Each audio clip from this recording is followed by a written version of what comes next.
வணக்கம், ஸ்ரீமடத்துலேருந்து சிந்து பேசுகிறேன். நம்மளுடைய அழைப்பை ஏற்று சன் டிவி புகழ் திரு அழகப்பன் சார் நம்ம ரூபகலத்துக்கு கலந்துக்கிட்டாரு. அவருடைய இந்த அனுபவம் எப்படி இருக்குன்றதை நம்ம இன்னைக்கு கேட்டு தெரிஞ்சுக்கலாம். வணக்கம் சார். வணக்கம். முதல்ல உங்களுக்கும் நன்றி, ராம்ஜி சாருக்கும் நன்றி.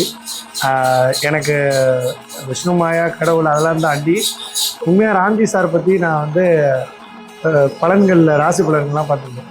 ரொம்ப கேஷுவலாக பேசுகிற ஒரு ஆள், நமக்கு எளிமையாக புரிகிற மாதிரி, தேவையில்லாமல் இவன் அங்கே பார்க்குறான், 10ஆம் இடத்துல 2வது பார்க்குறான், இப்படிலாம் குழப்பாமல் அவன் உங்களை பார்க்குறான், நீங்கள் பிராண்ட் ஆகிடுவீங்க, இவன் உங்களை பார்க்குறான், நீங்கள் நல்லா இருப்பீங்க அப்படிங்கிற ரொம்ப கேஷுவலாக அவரோட ஓன் ஸ்டைல் ஒன்று இருக்குது.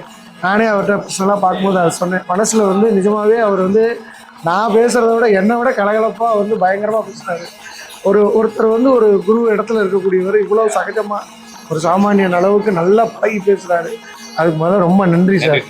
இன்றைக்கி இந்த ரூபகலம் பூஜைக்கு நான் கலந்துக்கிட்டது ரொம்ப ஒரு பாக்கியமாக நினைக்கிறேன். ஏன்னா சார் முதல்லையே கூப்பிட்டு அதுக்கப்புறம் அப்போ வர முடியாமல் கரெக்டாக ரூபகலம் டைமில் வர்ற மாதிரி அதுவே அமைஞ்சுது. அப்போ தான் அவர் சொன்னார், நம்ம முடிவு பண்ணல, அதை விஷ்ணுமாயா தான் முடிவு பண்ணுறாருன்னு. கேரளா மாதிரி அங்கே தான் இது ஃபேமஸ். நம்ம ஊரில் எப்படி இருக்கும் அப்படின்னு அந்த ஒரு ஆர்வத்தோடு வந்தேன். ஆனால் வந்ததுக்கப்புறம் அந்த பூஜை கலந்துக்கிட்டது, அதுக்கப்புறம் ரொம்ப நேரமாக சாதுவாக பூஜை பண்ணிட்டு திடீர்னு அவருக்குள்ளே விஷ்ணுமாயா அவர் அந்த ரூபகலமுக்குள்ளே ஆடுவோம். நம்ம ஊரில் இருக்கிற அந்த நம்ம கருப்புசாமி முனிசாமிலாம் குறி சொல்கிற மாதிரி ஒரு ஃபீலு. அதே மாதிரி இங்கே வந்திருக்கவங்களுக்கும் அவருக்கும் எந்த கனெக்டிவிட்டியும் இல்லை. அவருடைய நேட்டிவ் வேறு, அவர் பேசுகிறது வேறு மலையாளத்தில்.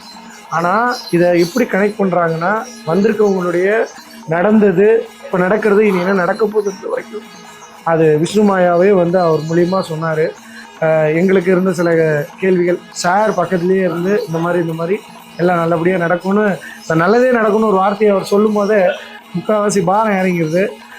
நீங்கள் கண்டிப்பாக ஸ்ரீமடத்துக்கு வரணும். விஷ்ணுமாயா அப்படிங்கிறவர் நீங்கள் நினைக்கிற மாதிரி இந்த குட்டிச்சாத்தான் கோயிலுக்கெல்லாம் போகிறீங்கன்னா அப்படிலாம் கிடையாது. அவர் நம்ம ஊர் கருப்புசாமி மாதிரி தான், காவல் தெய்வம் தான். அவர் நம்ம கூடவே எப்பயும் சாத்தப்பன் அப்படிங்கிற பேர் தான் நாளடைவில் மருவி இன்னைக்கு அவர் செல்லமாக குட்டி செல்லம்னு கூப்பிட்ற மாதிரி சாத்தான் குட்டியை இப்போ சாத்தான் குட்டின்னு ஆக்கிட்டாங்க. ஸோ சாத்தப்பனுடைய அருள் பரிபூர்ணமாக இதை பார்த்துட்டு இருக்க எல்லாருக்கும் கிடைக்கணும்.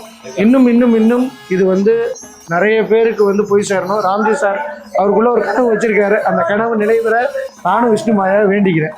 கண்டிப்பாக ரொம்ப நன்றி சார்.